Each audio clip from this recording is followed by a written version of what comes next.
Katanya buah kalau jatuh pasti tidak akan jauh dari pohonnya. Seorang anak cepat atau lambat pasti akan meniru orang tuanya. Timothy Weah dan Marcus Thuram adalah dua dari sekian banyak contohnya di ranah sepak bola. Kedua pemain ini mengikuti jejak ayahnya ke Serie A. Marcus Thuram direkrut Inter Milan, sedangkan Timothy Weah dipersilahkan masuk ke skuad Juventus. Memang rumor transfer kedua pemain ini tidak banyak dibicarakan. Berita kedatangan keduanya ke Liga Italia tertutup oleh rumor-rumor yang lebih panas, juga oleh kepindahan para bintang Eropa ke Saudi Arabia. Kedatangan Marcus dan Timothy menarik bukan hanya karena mereka mengikuti jejak ayahnya, namun juga lantaran kedua pemain ini bergabung dengan klub yang berbeda dengan ayahnya dulu. Bisakah Timothy Weah dan Marcus Thuram menjadikan Serie A asyik lagi seperti dulu ketika ayahnya bermain di sana? Dilaporkan surat kabar La Gazzetta dello Sport seperti dikutip Sempre Inter, Marcus Thuram memastikan kedatangannya ke Inter Milan. Ia kabarnya juga sudah menyelesaikan tes medis. Melalui situs Transfermarkt, Marcus juga telah berlabel pemain nerazzurri. Kendati demikian, kedatangannya ke Inter boleh dikata terlambat. La Beneamata sebenarnya sudah lama mengincar pemain ini, kira-kira sejak 2021. Pada waktu itu Inter sudah mengajukan tawaran ke Borussia Mönchengladbach, tapi cederanya Marcus Thuram membatalkan transfer itu. Marcus mengalami cedera lutut, Inter pun mengalihkan perhatiannya ke pemain lain, Joaquin Correa dari Lazio yang akhirnya dikontrak.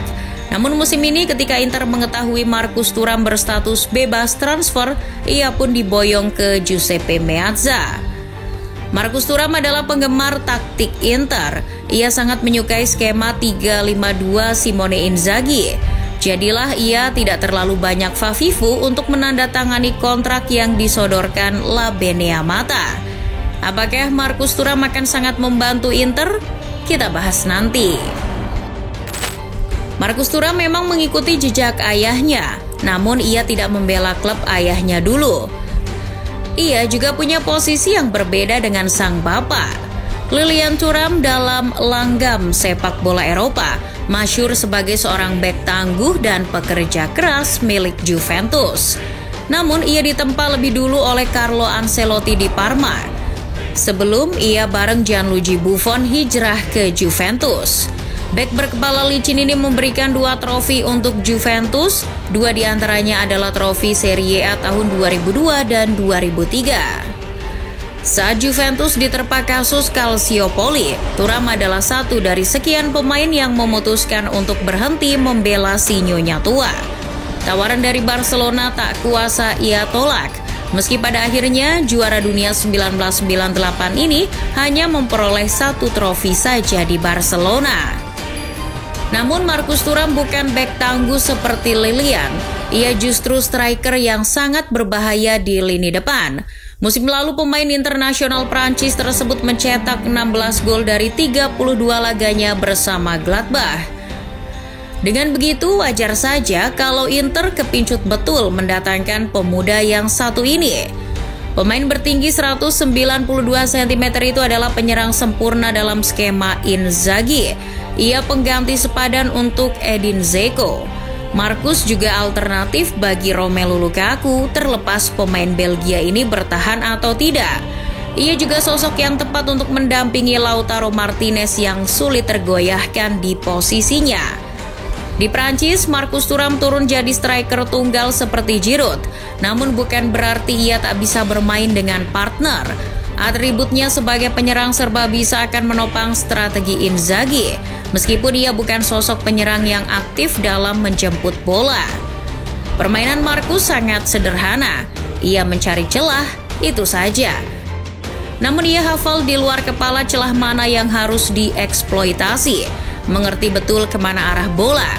Marcus jarang menyentuh bola, akan tetapi sekalinya mendapat bola, ia bakal mengontrol dan menggiringnya ke kotak gawat di lini pertahanan lawan.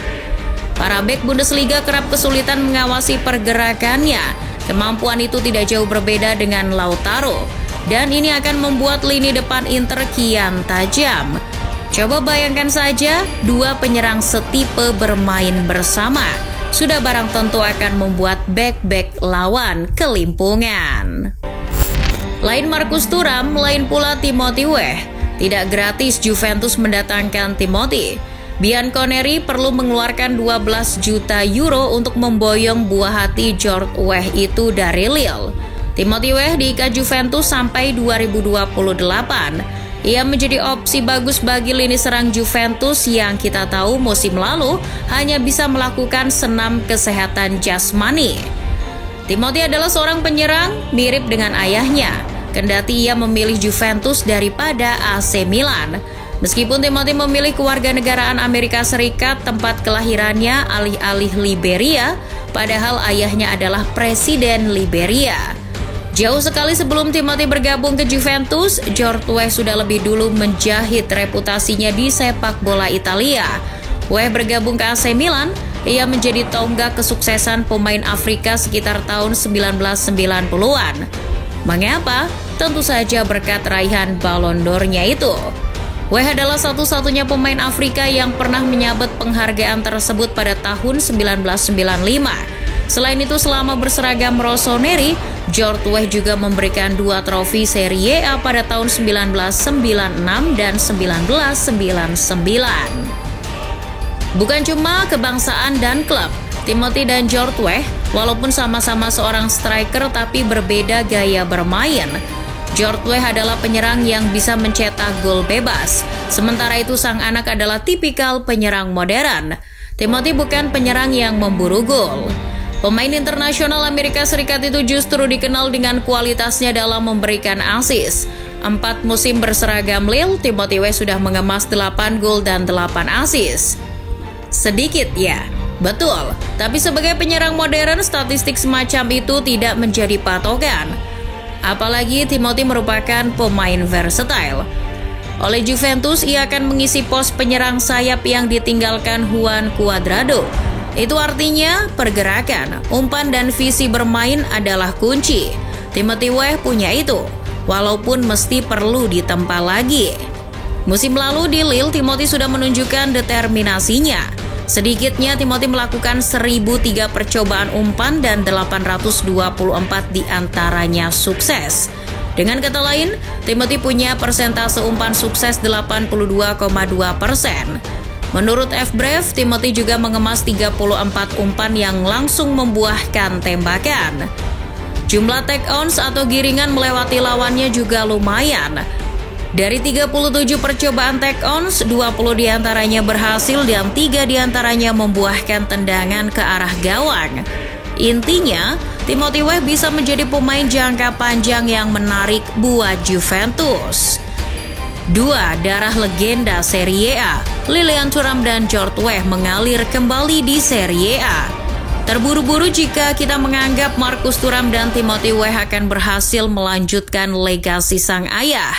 Kepagian juga kalau kita menganggap kedua pemain itu akan sulit mengikuti jejak keberhasilan ayahnya.